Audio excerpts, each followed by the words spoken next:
Okay. வணக்கம் students. B good do good. Okay. So இது வரைக்கும் போன சீரீஸ் ஆஃப் லெக்சர்ஸில் என்ன பார்த்தோம்? யார் சொல்ல முடியும்? யுவஸ்ரீ சொல்லுங்க. போனதில் என்ன பார்த்தோம்? Binary to octal. அப்புறம் அதுக்கு முன்னாடி என்ன பார்த்தோம்? Octal to binary. இது ரெண்டும் முடிச்சாச்சு. ஓகேங்களா? இது ரெண்டும் முடிச்சாச்சு. இன்னைக்கு என்ன பார்க்க போறோம்னா ஹெக்ஸா டு பைனரி. ஹெக்ஸாடெசிமல் இருக்கு இல்லையா? ஹெக்ஸாடெசிமல் டு பைனரி பார்க்க போகிறோம். ஸோ அப்படின்னா அர்த்தம் பேஸ்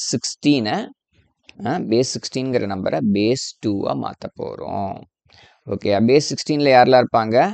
0லேருந்து 9 வரைக்கும் இருக்கும். அப்புறம் ஏலேருந்து எஃப் வரைக்கும் இருக்கும். இவங்களை பேஸ் 2ஆக மாற்றணும்.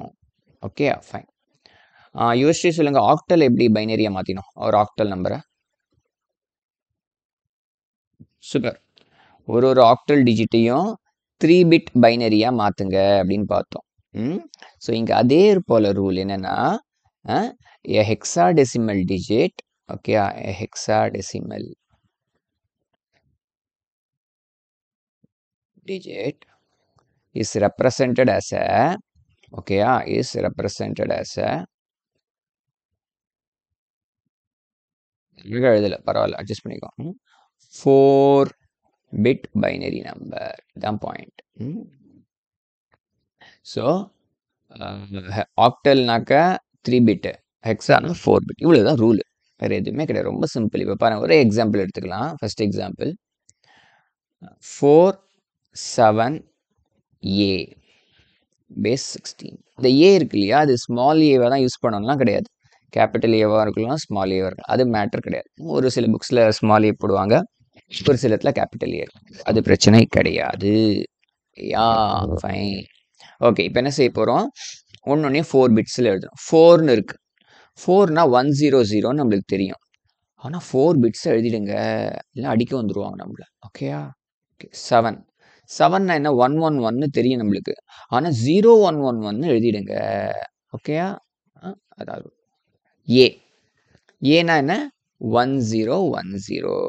ஏனா என்ன? 10 அப்படின்னு சொன்னோம். என்ன சொன்னேன்? ஹெக்ஸாடெசிமலை பைனரிய டெசிமலாக ஞாபகம் வச்சுக்கோங்க. ஏனா 10, 10னா 10 அப்படி.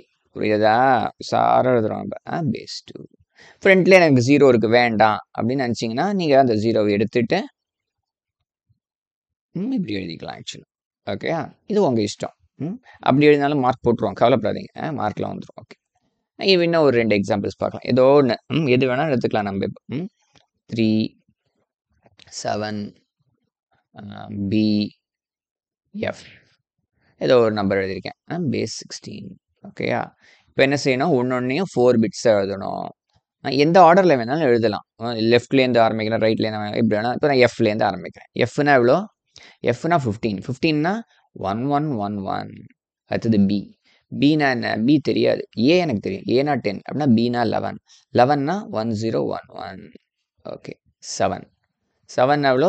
111. ஆனால் 4 பிட்ஸ் எழுதணும். ஸோ ஃப்ரண்ட்டில் ஒரு 0 போட்டுக்கோங்க. 3னா எவ்வளோ? 11. ஆனால் 4 பிட்ஸ் எழுதணும். ஸோ 2 0 போட்டுக்கோங்க. இதை பேஸ் 2. இப்போ ஃப்ரண்ட்டில் இருக்கிற ஜீரோஸ்லாம் வேண்டாமா? வேண்டாம், எடுத்துருங்க. 110111 1011 1111 பேஸ் 2. சிம்பிளாக இருக்கா? புரிஞ்சுதா? ஒரே ஒரு எக்ஸாம்பிள் பார்த்துமா இன்னும்? சிம்பிளாக 102.3C இப்படி இருக்குன்னு வச்சுக்கோங்க. ஏதோ ஒன்று. ஐயோ, பாயிண்ட் வேணாம், இது ஒரு நெக்ஸ்ட் செட் ஆஃப் லெக்சர்ஸ், அவசரப்பட்டேன். சரி, ஓகே. 102 102 தான். Okay, 102 base 16. ஸோ 2னா எப்படி எழுதணும்? வெறும் 10ன்னு எழுதக்கூடாது, ஃப்ரண்ட்டில் 2 ஜீரோஸ் போட்டுக்கோங்க. 0னா எப்படி எழுதணும்? 0000. 1 எப்படி எழுதணும்? 0001 பேஸ் 2. ஸோ ஃப்ரண்ட்டில் இருக்க ஜீரோஸ்லாம் வேண்டாம்னு நினச்சிங்கனாக்க அதை ரிமூவ் பண்ணிட்டு இப்படி எழுதிக்கலாம். ஓகேயா? ஃபைன். இப்போ இவ்வளோதான் இந்த கிளாஸில். நெக்ஸ்ட் கிளாஸில் இந்த மாதிரி ஃப்ராக்ஷனல் நம்பர்ஸ்க்கெல்லாம் நெக்ஸ்ட் கிளாஸ் பார்க்கலாம். Bye. Be good do good. Okay, be good do good.